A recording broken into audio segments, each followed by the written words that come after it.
بسم اللہ الرحمن الرحیم۔ السلام علیکم۔ آپ کو بتاتے چلے، اگر آپ لوگ tourist visa, visit visa Dubai کا لینا چاہتے ہیں تو آپ لوگ اس بات پہ عمل کریں تاکہ نقصان سے بھی بچ سکیں، اور آپ ویزا حاصل کرنا چاہتے ہیں تو ویزا لینے کا بھی آپ کو زبردست طریقہ بتاؤں گا۔ سب سے پہلے تو آپ کو یہ بتاؤں گا، اگر آپ نے سنگل اپلائی کرنا ہے تو آپ کی 40 سال سے عمر، یہ دونوں ویڈیو کا اینڈ تک دیکھیں، انشاءاللہ آپ کو ویزا مل سکتا ہے دبئی کا بڑی آسانی سے۔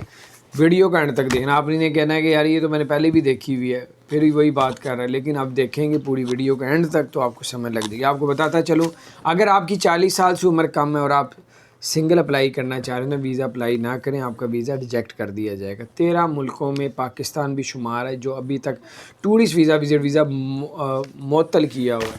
تو بہرحال اگر آپ لینا چاہتے ہیں، سنگل ہیں، پھر آپ اپنی فیملی کے ساتھ اپلائی کریں، وائف ہے، بچے ہیں تو ان کے ساتھ مل کے اپلائی کر لیں۔ اگر آپ نہیں ہیں تو اپنی والدہ کے ساتھ اپلائی کریں، تب بھی لگنے کے 80% چانس ہے، لیکن تب بھی 20% چانس ریجیکٹ کے بھی ہیں، لیکن 80% لگنے کے بھی ہیں۔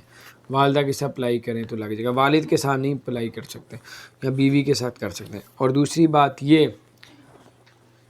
کہ اگر آپ لوگ چاہتے ہیں کہ آپ دبئی کا ویزا حاصل کریں اور سنگل بندہ اپلائی کرنا چاہتے ہیں تو آپ کی اگر 40 سال سے عمر زیادہ ہے تو تب اپلائی کریں، آپ کا تب بھی 80% سے اوپر چانس ہے کہ آپ کا ویزا لگ جائے گا، کہ سنگل بھی اپلائی کریں گے تو اگر 40 سے کم ہے تو نہ کریں۔ دوسری بات، اگر آپ فیملی کے ساتھ اپلائی کریں گے تو پھر تو بہت ہی زیادہ چانس ہے کہ ویزا ریجیکٹ ہو گئی۔ یہ کچھ اپڈیٹس تھی آپ کے ساتھ شیئر کروں، اپنے دوستوں کے ساتھ بھی شیئر کریں۔ اگر آپ کا ویزا ریجیکٹ ہو جاتا ہے تو آپ کو فیس جو ہے وہ ریفنڈ نہیں ہوگی۔ اگر آپ کا ویزا لگ جاتا ہے، آپ کو ادھر جا کے جاب مل جاتی ہے تو آپ کا یہی ویزا جو ہے ریزیڈنٹ پرمننٹ میں بھی تبدیل ہو جائے گا۔ السلام علیکم ورحمۃ اللہ۔